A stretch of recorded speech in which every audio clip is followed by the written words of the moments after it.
जास्त वेळ मी काही घेणार नाही, पण या संमेलनाला जिल्ह्याचा पालकमंत्री म्हणून मी शुभेच्छा देतो आणि चोरगे सर तुम्हाला मनापासून धन्यवाद देतो की मुद्दाम याचा उल्लेख महाराष्ट्रातलं पहिलं साहित्य संमेलन असा केला. ग्रामीण भाषा, ग्रामीण साहित्य याच्यामध्ये मतमतांतर होऊ शकतात, पण सावर्ड्याच्या आतल्या बाजूला असलेल्या ग्रामीण भागातलं हे महाराष्ट्रातलं पहिलं संमेलन आहे. पण काही लोकांची आयडेंटिटी बनलेली आहे. साहित्य संमेलन कुठे घ्यायचं, विश्व मराठी संमेलन कुठे घ्यायचं, बाल साहित्य संमेलन कुठे घ्यायचं, महिला संमेलन कुठे घ्यायचं. काही लोक आमच्याकडे मागणी करतात, त्याचा आम्ही मान्य करतो, तो आमचा होतो, आणि ज्याचं मान्य करत नाही देशपांडे साहेब तो आमच्या विरोधात जातो. आणि म्हणून आमच्या सगळ्यांच्या संकल्पनेतनं विश्व मराठी संमेलन जेव्हा आम्ही सुरू केलं तेव्हा मला असं वाटतं की त्याचे पहिले मंत्री हे दीपक केसरकर साहेब होते, आणि त्यांनी एक ठराव घातला होता की ते संमेलन फक्त मुंबई आणि MMR रिजनमध्ये करावं. मागच्या वर्षीचं विश्व मराठी संमेलन आम्ही पुण्यामध्ये केलं, आणि या वर्षीचं विश्व मराठी संमेलन हे कुसुमाग्रजांच्या नगरीमध्ये नाशिकला आपण करतोय. त्याचं कारणच एवढं आहे की महाराष्ट्रातली मंडळी जी परदेशामध्ये असतात त्यांना मुंबई आता माहिती आहे, परंतु ज्या ज्या साहित्यिकांनी जी जी नगरी वसवली साहित्याच्या रूपानं ती देखील परदेशातल्या लोकांना बघता यावी म्हणून दरवर्षी विश्व मराठी संमेलन आम्ही प्रत्येक जिल्ह्यामध्ये करायचा निर्णय घेतला. आणि यावेळी देखील 27, 28 आणि 1 तारखेला हे नाशिकमध्ये आपण फार दिमागदार पद्धतीने करतो.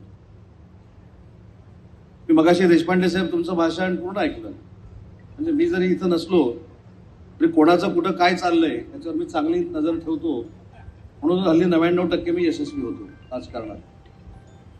मी अतिशय चांगला बॅरिस्टर नाथपै साहेबांचा या ठिकाणी उल्लेख केला.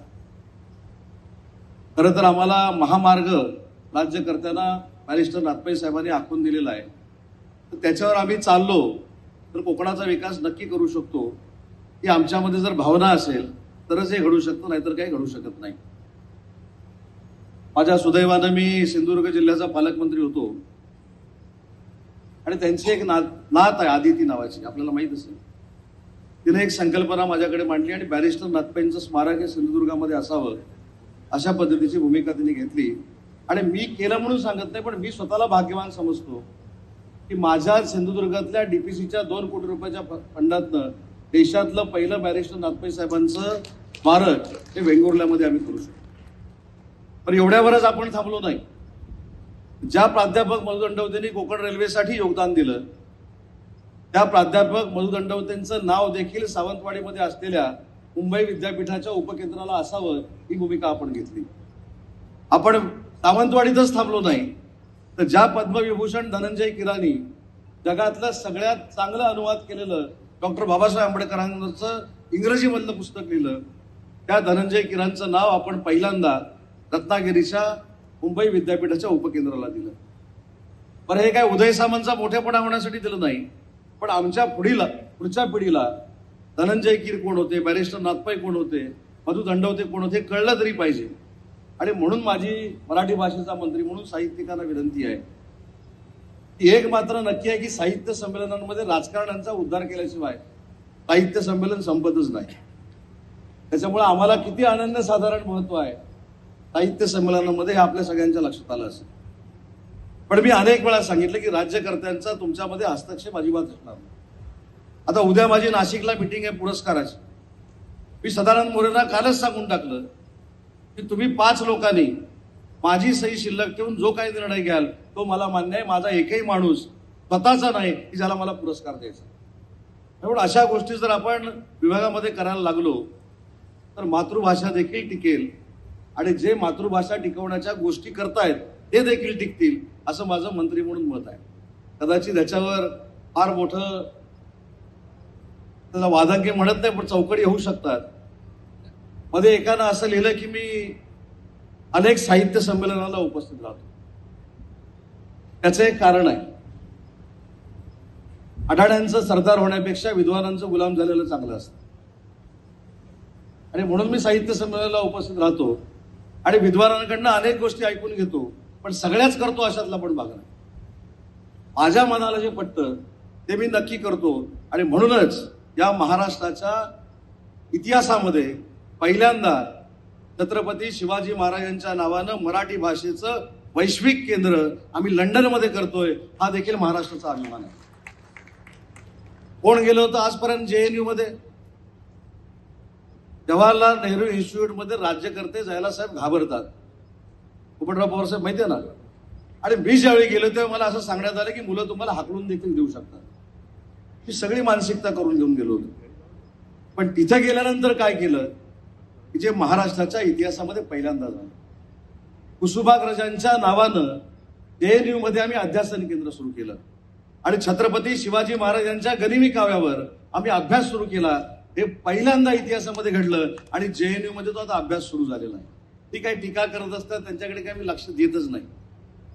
मी असं म्हणतो ते स्वतःच्या कर्मानं जे काही करायचे करतील. परंतु मराठी भाषेच्या निमित्तानं जो चोरगे सरांनी या ठिकाणी उल्लेख केला की मराठी भाषेचं खातं आहे,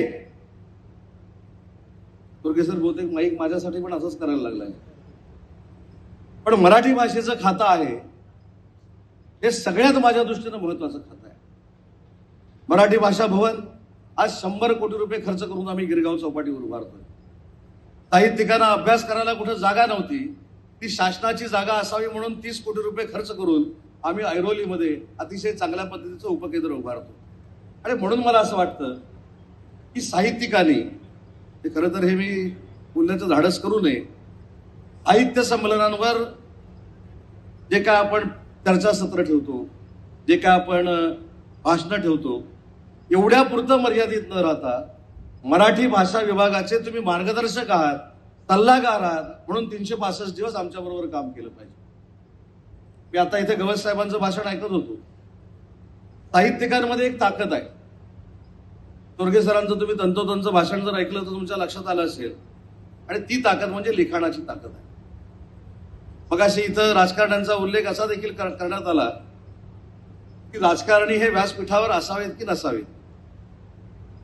साहित्यिकांमधनच कलाकार निर्माण होत असतो असं माझं मत आहे. ज्यावेळी नाटककार नाटक लिहितो त्यावेळीच नाटक स्टेजवर येतो. ज्यावेळी चित्रपट लिहिणारा स्क्रिप्ट लिहितो त्यावेळी चित्रपट प्रदर्शित होतो. आणि तुम्ही असं समजू नका की राजकारणामध्ये कलाकार नाही आहेत. भरपूर कलाकार आहेत. अनेकांच्या ऍक्टिंग मी वयाच्या 50शीत बघितलेल्या आहेत. म्हणजे बच्चनला लाजवतील अशा काही लोकांच्या ऍक्टिंग आहेत. कधी कधी वाटतं हे ह्या क्षेत्रामध्ये का आले. म्हणजे 3 तास नाटक करणाऱ्या कलाकाराच्या चेहऱ्याला 3 तास मेकअप असतो.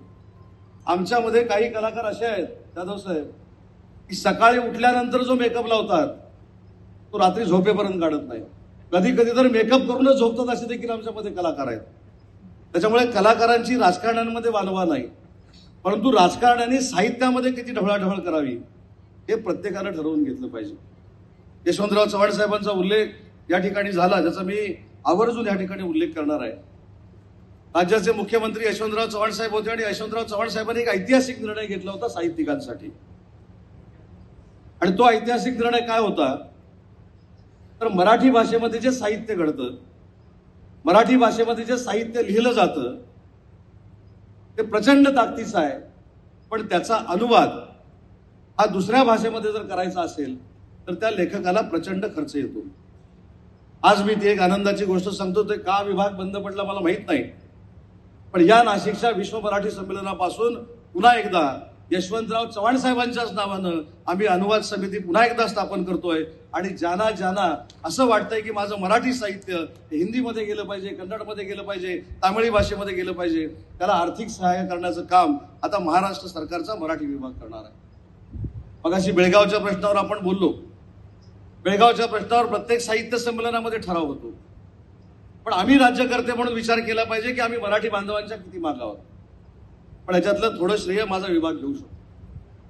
या 1 वर्षामध्ये आम्ही असा निर्णय घेतला या सीमा भागामध्ये जेवढी मराठी ग्रंथालय आहेत त्यांना पैसे दिले गेले पाहिजेत. आणि त्याची सुरुवात चोरगे सर आम्ही केली आणि किमान 7 ते 8 ग्रंथालयांना आज बेळगावच्या आम्ही ग्रंथालयासाठी पैसे दिले. ठीक आहे, विरोध झाला, पण मी स्पष्ट सांगितलेलं आहे की त्या ग्रंथालयाच्या उद्घाटनाला मराठी भाषा मंत्री म्हणून उदय सामंत स्वतः येणार आहे. कोण मला कर्नाटकामध्ये अडवतो ते देखील मला बघायचं आहे.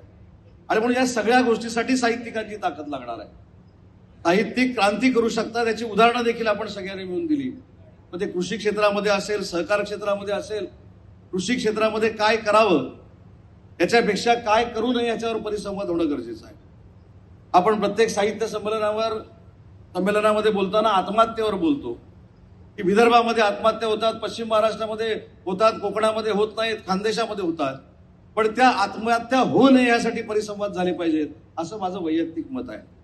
आज पोपटराव पवार साहेब आता मला सांगत होते या 15 दिवसामध्ये एकत्र भेटून किमान 5 ते 10 गावं या रत्नागिरी जिल्ह्यातली आदर्श गावं करण्यासाठी पालकमंत्री म्हणून तुम्ही प्रयत्न करावा असं आपण सांगितलं. 15 दिवस कशाला, पुढच्या 4 दिवसातच तुम्हाला मी बोलवणार आहे किंवा मी तुमच्याकडे येणार आहे आणि आपण 5 मतदारसंघातली 10 गावं अतिशय चांगल्या पद्धतीनं आदर्श करण्याचा आपण निर्णय घेऊ. त्याच्यामध्ये भास्करराव जाधवांच्या मतदारसंघातली देखील 2 गावं असतील, हे ती पण टाळणार नाही. त्याच्यामुळे ह्या सगळ्या गावांमध्ये जर आम्ही चांगल्या पद्धतीची एक वेगळी ऊर्जा निर्माण करू शकलो, त्याच्यामध्ये सहकार क्षेत्र कसं असावं, कृषी क्षेत्र कसं असावं यावर आम्ही चांगल्या पद्धतीनं काम करू शकलो तर खरोखरच त्या 10 गावांचा आदर्श घेऊन पुढच्या वर्षी 20 गावं होतील, 20 ची 40 गावं होतील आणि आमचा रत्नागिरी जिल्हा आणि आमचं कोकण हे सुजलाम सुफलाम होईल. याच्याबद्दल दुमत असण्याचं काही कारण नाही. कृषी क्षेत्रामध्ये भावेश सर आता तुम्ही मला सांगत होते की आम्हाला सगळ्यांनाच, मला असं नाही, मला सगळ्यांनाच की कोकण कृषी विद्यापीठ कसं काम करतंय, राहुरीचं विद्यापीठ कसं काम करत असेल. माझा याच्यामधला बेसिक थॉट आहे जो मी अनेक वेळा सांगितला. कृषी विद्यापीठाचं नाव विद्यापीठ जरी असलं तर ते मला असं वाटतं की शास्त्रज्ञ तयार करण्याचं एक माध्यम आहे. आपण जोपर्यंत शास्त्रज्ञ तयार करत नाहीत, जोपर्यंत आपण आंब्यावर कीड पडलेली त्याच वर्षी बाजूला करत नाही, तोपर्यंत त्या विद्यापीठांचा उपयोग आहे असं मी मानणारा कार्यकर्ता नाही. कारण मी देखील उच्च व तंत्र शिक्षण विभागाचा मंत्री असताना 13 विद्यापीठं चालवलेली आहेत. त्याच्यामुळे कृषी विद्यापीठं जी आहेत ही संशोधनाची केंद्र असली पाहिजे, याच्यामध्ये संशोधन झालं पाहिजे आणि हे संशोधन होत असताना आपला जे आंबा असेल, काजू असेल, आपल्याकडची सगळी जी फळं असतील किंवा जी काही शेती असेल ती आहे त्याच्यापेक्षा कशी विकसित होईल आणि त्याच्याकडनं मिळणारं जे आपल्याला प्रॉडक्ट आहे याची उत्पादन क्षमता ही आहे त्याच्यापेक्षा चौपट कशी होईल याच्यावर कृषी विद्यापीठानं अभ्यास केला गेला पाहिजे असं माझं मत आहे. कारण शेवटी कृषी विद्यापीठं आता 2 वर्षापूर्वीचा आपण या ठिकाणी किस्सा सांगितला, मी शेखर सरांना तेच सांगत होतो की आंब्यावर जेव्हा कीड पडली, शासन म्हणून आमची भूमिका काय असते, आंब्यावर कीड पडली आणि शेतकऱ्यांनी मला सांगितलं की आंब्यावर जी कीड पडली त्याच्यावर औषध पाहिजे. मी कोकण कृषी विद्यापीठाच्या लोकांना पहिल्यांदा बोलून घेतलं तेव्हा भावेश सर नव्हते. विद्यापीठाच्या लोकांना विचारलं की तुम्ही औषध काय तयार केलंय का, ते म्हणले तयार केलंय. ते औषध त्यांनी दाखवलं. मी पण पालकमंत्री मोठ्या कॉन्फिडन्सनं सांगितलं हे घ्या आणि मारून टाका. आंबा बागायतदारांनी सांगितलं आम्ही 3 वर्षापूर्वीच मारलेला आहे. त्याच्यामुळे त्याच्यातला जो कंटेन होता तो आमच्या बागायतदारांनी 3 वर्षापूर्वी वापरलेला होता. त्याच्यामुळे मी संशोधन केंद्र का म्हटलं तर आपल्याकडे जागा हजारो एकर आहेत, हजारो एकर. जर आपण 13 अकृषी विद्यापीठांचा विचार केला आणि तुमच्या कृषी विद्यापीठांचा अभ्यास केला तर किमान 25,000 एकर जागा या विद्यापीठांच्या अंतर्गत ओसाड पडलेली आहे. मी त्या खात्याचा मंत्री असताना काही ठिकाणी SRA प्रकल्प झालेले पण बघितलेला आहे. त्याच्यामुळे या जागेचा उपयोग हा शेतकऱ्यांना आपल्याला कसा करून देता येईल याच्यावर शेतकऱ्यांच्या माध्यमातून कंपन्या स्थापून आपण कशा पद्धतीनं आपली फळफळावळ मोठी करता येईल यासाठी आपण कृषी विद्यापीठाने विचार केला पाहिजे. मी मध्ये कुठेतरी एकदा सिल्लोडला गेलो होतो आणि डॉक्टर बाळासाहेब सावंत कृषी विद्यापीठाचा एक मी स्टॉल बघितला. तर मला तिथले त्यावेळी मंत्री होते अब्दुल सत्तार, ते म्हणायला लागले की काय जबरदस्त स्टॉल आहे, जगातला सगळ्यात खेकडा म्हणले तुमच्याकडे मोठा आहे. खेकडा तुमच्याकडे काहीतरी सगळ्यात मोठा आहे. आता खेकडा ह्या गोष्टीवर परत मी येत नाही, पण मला असं वाटतं ज्या पद्धतीनं अशा पद्धतीची पैदास आपण निर्माण करू शकलोय की ज्याचं नाविन्यपूर्ण काहीतरी अप्रूप हे बाकीच्या जिल्ह्यांना आहे किंवा बाकीच्या राज्यांना आहे, अशा पद्धतीचंच काहीतरी कृषी विद्यापीठांत निर्माण झालं पाहिजे ही माझी प्रामाणिकपणाची भावना आहे. आणि म्हणून सर तुम्ही असाल, चोरगे सर असतील, आणि आज मला एक चांगलं कळलं की भावेश सरांकडनं जर काम करून घ्यायचं असेल तर चोरगे सरांना सांगायला पाहिजे आता कारण ते चोरगे सरांचे विद्यार्थी आहेत. सहसा माझं काम ते करत नाहीत, पण आता भविष्यामध्ये मी चोरगे सरांना नक्की सांगेन, म्हणजे ते 100% माझं काम होईल. पण ह्या सगळ्या गोष्टीचा मजेदार काय, तर आज आपण जे साहित्य संमेलन घेतलेलं आहे ते 3 विभागामध्ये घेतलेलं आहे. ग्रामीण भागाचं म्हणून घेतलंय, कृषी म्हणून घेतलंय आणि सहकार म्हणून घेतलंय. आता सूत्रसंचालन करत असताना संजयने जे सांगितलं की मागच्या वर्षीच्या दिल्लीच्या साहित्य संमेलनामध्ये आम्ही सगळे होतो आणि जगातलं पहिलं संमेलन ऑन व्हील जे झालं त्याचं स्वागताध्यक्ष मी होतो. संजय नहार माझ्याबरोबर होते, आम्ही सगळी मंडळी होतो. म्हणजे ग्रामीण साहित्याचा अर्थ चोरगे सर मी कसा लावतो ते तुम्हाला सांगतो. मी त्या रेल्वेतनं प्रवास केला, 6-7 तास प्रवास केला आणि 6-7 तास प्रवास केल्यानंतर एक माझ्या लक्षात आलं की कोणीतरी प्रिंट काढलेली पुस्तकं छापलेली आहेत. म्हणजे प्रिंटिंग केलेलं नाही, प्रकाशक त्याला नाही, मी काहीतरी लिहिलंय, माझं तुम्ही वाचलं पाहिजे. मी आज मराठी भाषेचा मंत्री म्हणून देतोय, म्हणून तरी तू वाचलं पाहिजे. म्हणून 4-5 दिवसापूर्वी जाऊन फोटो कॉपी काढून त्याचं पुस्तक बनवलेलं देखील मला लेखक सापडले.